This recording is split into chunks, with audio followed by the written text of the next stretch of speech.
Hey there, Matt the Murdaman here, and you're watching the Matt the Murdaman YouTube channel.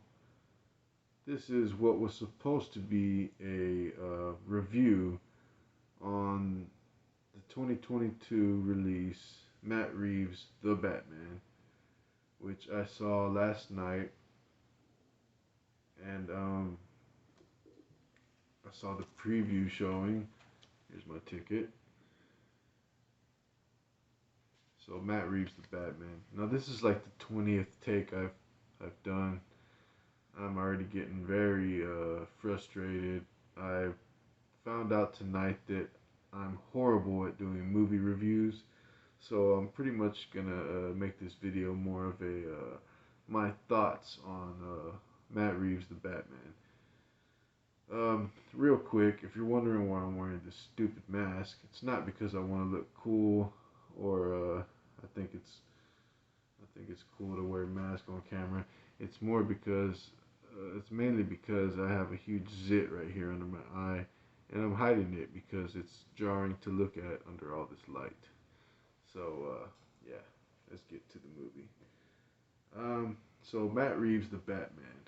Uh, what can I say? This movie was basically the perfect Batman movie, in my opinion. I knew I would love it when I saw the preview. I saw the first snippet preview of it. I want to say I saw that when I went to see the Joker, but I could be wrong. I have a horrible memory, and when it comes to short-term memory, so I've always been pretty bad at recapping movies. I'm horrible at that. I can't. Every time I try to tell somebody about a movie, I just pretty much stumble over my words and lose my train of thought. And I'm just really horrible at doing movie reviews. And I think I've told y'all that enough in this video already. So let me go ahead and just try to give y'all my thoughts on it. Um, so yeah, Matt Reeves, the Batman, starring um, Robert Pattinson, Colin Farrell, Zoe Kravitz, and I forget the name of the guy who plays the Riddler. But he did an amazing job. The Riddler was definitely one of my favorite parts of this movie. You could tell that he was written very inspired by and almost based on the Zodiac Killer, which makes a lot of sense because the Riddler has always left Batman riddles and clues, and that's pretty much what the Zodiac Killer did. If you don't know about the Zodiac Killer, just Google it, look him up. He's a infamous serial killer from the 60s, I believe, who would leave, similar to the Riddler, like clues and riddles on basically what he was doing out there, killing people, trying to lead the police on, but never got caught. So let's not get off track. I just wanted to point out that the Riddler reminded me a lot of that particular serial killer. Um, and that's exactly what the Riddler was in this movie. He was a terrorist, basically, and would set up like different torture devices and traps on the people he was, I guess you would say, kidnapping or just his victims. So yeah, I really enjoyed the Riddler in this movie. It was really cool. And I like the actor who played him. He looked a lot like the Riddler, like how I would picture a modern take on the Riddler looking. I love the costume they chose to give the Riddler with the mask and the glasses over it, and it's cool how they incorporated like the military look because it's green. The Riddler wears the green, and this movie had a very realistic feel to it. So I could see where they were coming with not wanting to have him in neon green spandex. Nothing against the old school Riddler and the Jim Carrey Riddler or nothing, because I love those too. But this take on the Riddler, I just loved it. I love what they did with the design of him and the whole concept of him. Now he was pretty ruthless. This movie was fairly violent. It's PG-13, so it wasn't over the top violence, but I guess some people might think it might have been over the top violence, but I thought it was just right. It wasn't too much, and it wasn't too PG-13. It was in the middle. So let's go on to the next character. I really enjoyed the Penguin in this movie, who was more of a mobster character, and he was like the more modern gangster type. He even had like he didn't have a grill, but he had like gold teeth, and he looked a lot like what I would picture a modern take on the Penguin would look like. His face was pretty long looking, kind of like the I don't know how to explain it. He just like, he was pretty scarred up. He looked all like almost like Edward James, almost like acne scarred up, and he had this huge like scar going from like right here to like under his nose. He was a pretty interesting take on the Penguin. I really enjoyed that. Colin Farrell, being the actor who played him, he did a great job. Just like pretty much every other actor in this movie. So I really enjoyed the Penguin. I don't know what else to say. There was some pretty funny moments with the Penguin. I'd like to point out where after a huge car chase involving Batman and the Penguin, Batman chasing the Penguin in the Batmobile, he kind of leads Penguin to crash, and he survives the crash, gets out. Batman's kind of like getting information out of him. Commissioner Gordon shows up, and they're both kind of like interrogating the Penguin. And basically, the part I want to get to is they have him handcuffed, and they have his ankles handcuffed. So after they kind of like get the information they need from him, they're on a laptop. They're still like at the car crash scene, at the crash scene, and Penguin's just like standing there. So they get the information they want. Actually, they tap into the computer like this. They get like the Riddler's message, and they're figuring it out. Penguin kind of like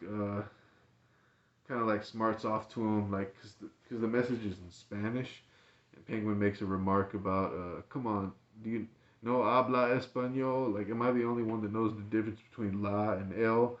I don't remember exactly what that whole message was, but that's basically the gist of it. So after they kind of figure out something, they lead on to a clue. They kind of walk off, and Penguin's like, "Hey, I'm right here. You just gonna leave me here or what?" And like, they just ignore him and they walk off, and the Penguin just kind of like waddles. That was pretty funny because he's the Penguin, and he's like, his ankles are tied, his wrists are tied or handcuffed, and he just kind of like waddles off. So that makes him even more Penguin-like. I really enjoyed that. What was very minimum comic relief, which I really appreciate, because I can't stand it whenever they have like too many one-liners and too many funny parts in like what's supposed to be serious movies. I just really don't like that. So moving on to the next character. So yeah, Riddler, Penguin, love them. They nailed it. The actors killed it. It's what really, really drew me to this movie was the choice of villains they put together. It was a lot of the stuff in this movie was kind of a throwback to the 1960s Adam West Batman, because a lot of times you'd see the Riddler, the Penguin, and Catwoman working together, along with the Joker and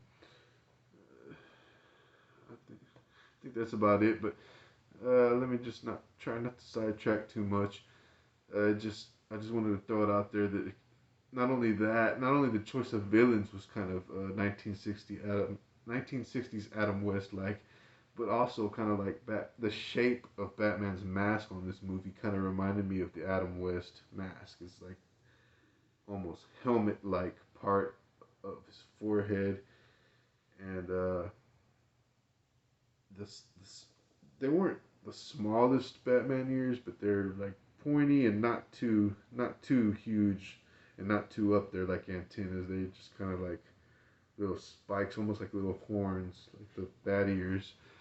So I really enjoyed the look of Batman on this movie. I think they nailed it with the modern take on his suit, on the bat suit. Uh, I really liked I guess what would you call them, like the gauntlets he wore with the armor, and they kind of had like what I thought were like weapons or some type of steel armor plates.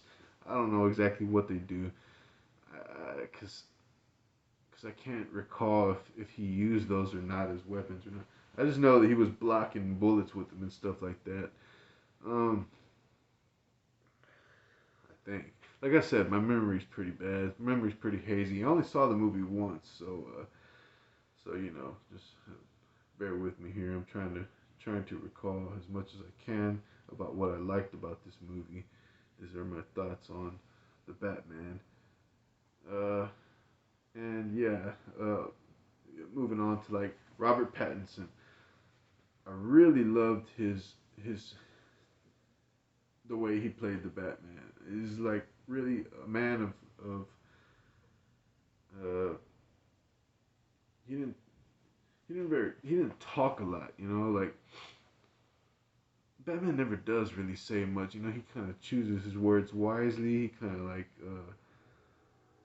very short answers, very short sentences and stuff. They kept that element, and I really liked the way he played the Batman. Um, I'm horrible at this. Even the thoughts on this, I'm just not. I just wasn't prepared. I didn't take notes or anything. I don't feel right now that this video is going too well. So I'm just gonna kind of try to wrap it up real quick.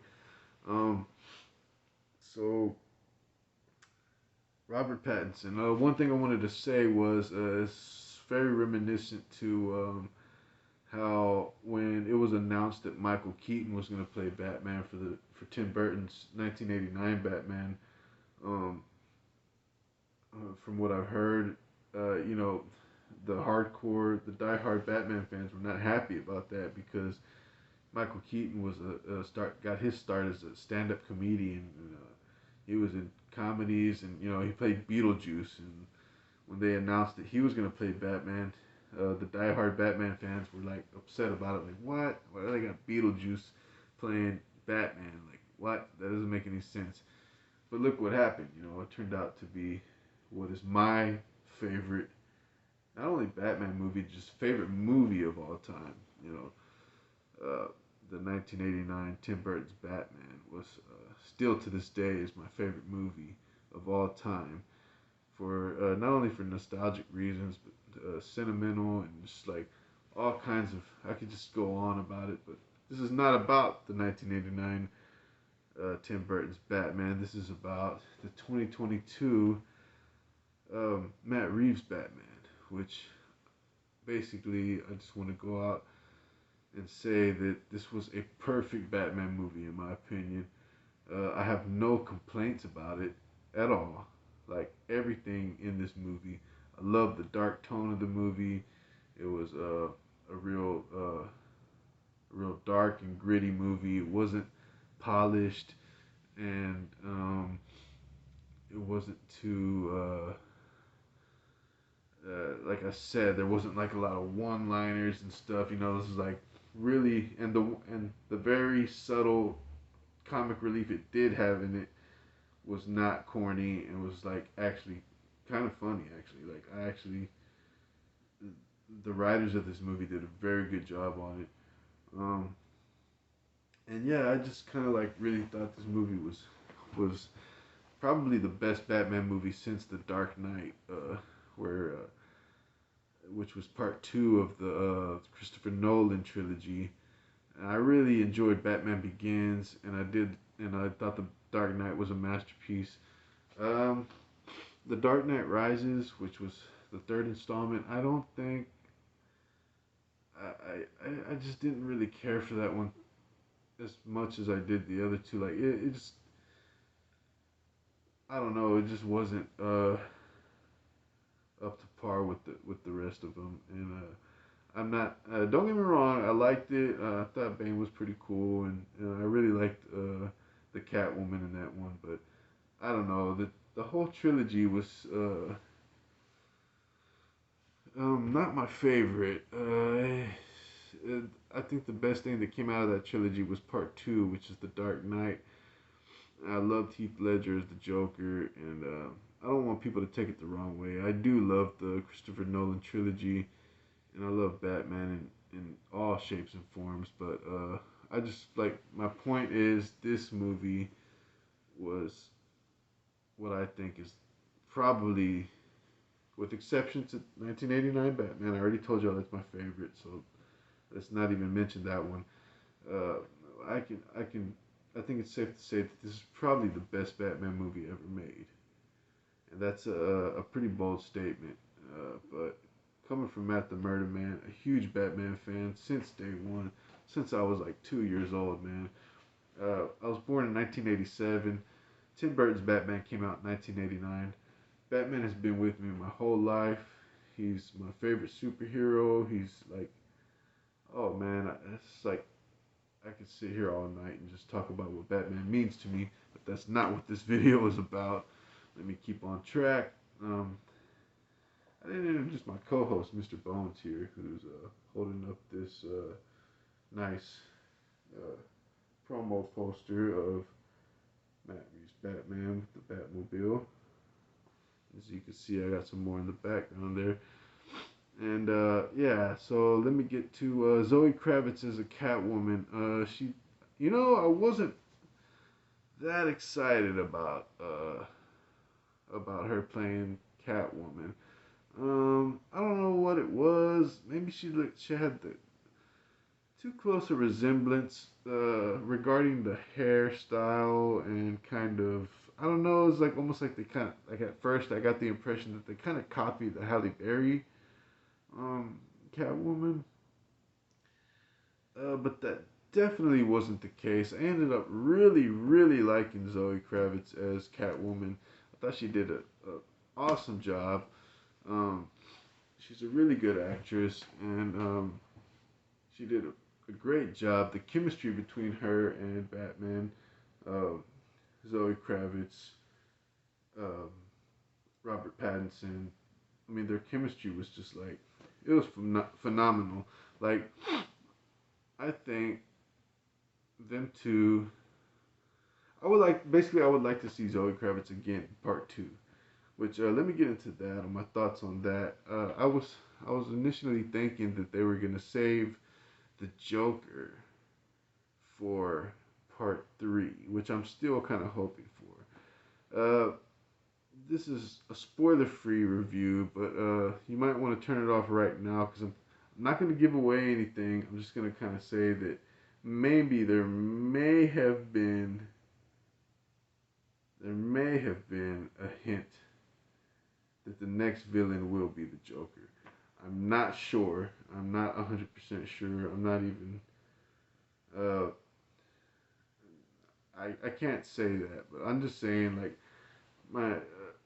what I was hoping for was I read somewhere a Matt Reeves interview that he might want to explore like Mr. Freeze, which he didn't say he was gonna do that, but he said he would like to because it's such an interesting story about Victor Freeze, and I've always thought so myself. Like, and to do a serious, modern, realistic take on that would be a challenge for Matt Reeves, and he said he'd really like to explore that, and I thought I thought to myself, well, that'd be a good idea because if you recall, the sequel to Tim Burton's Batman was Batman Returns. It had the whole. It took place during Christmas time. It had the whole like cold, snowy theme to it. Like even the bat signal was like frozen.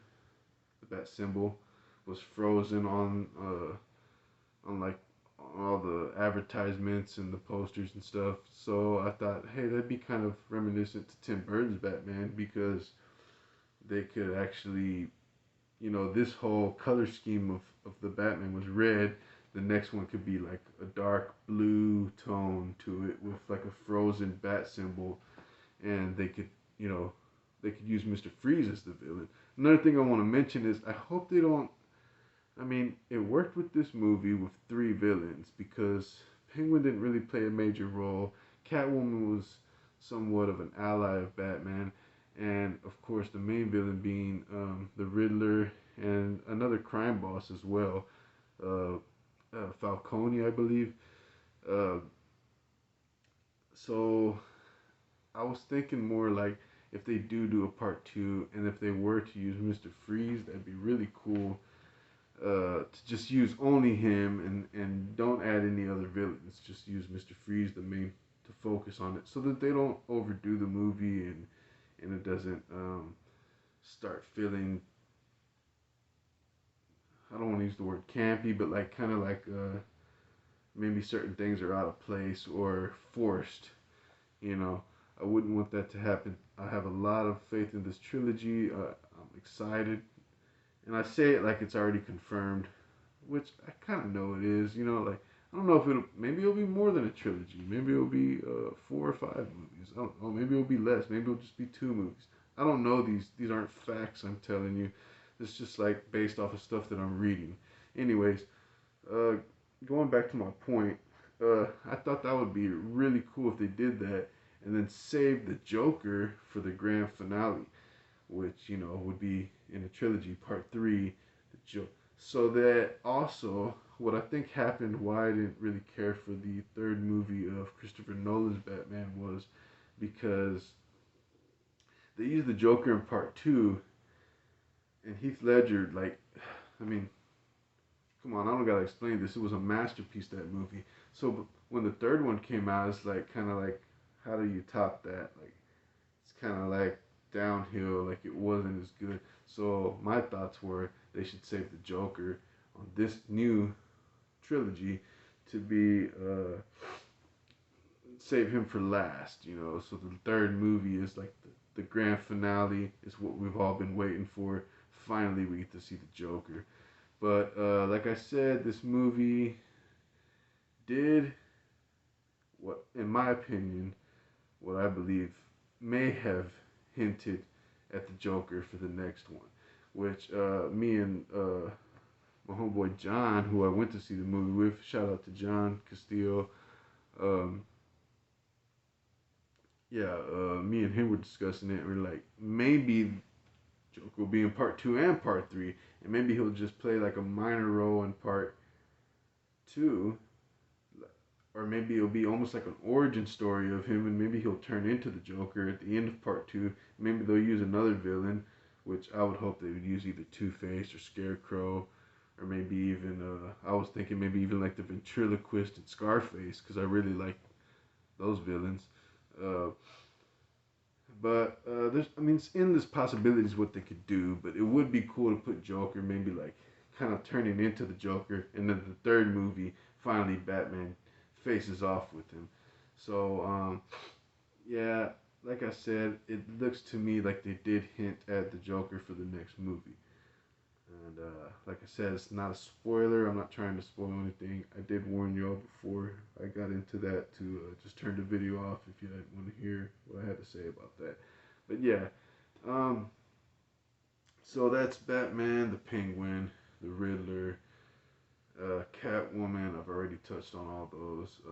I really like Commissioner Gordon in this movie, and let's not forget the Batmobile was dope, man. Like this is like the best Batmobile in my opinion since Tim Burton's 1989 Batman. Not to be biased because that's my favorite one, but to be honest, I really didn't care for the Batmobile in Christopher Nolan's trilogy.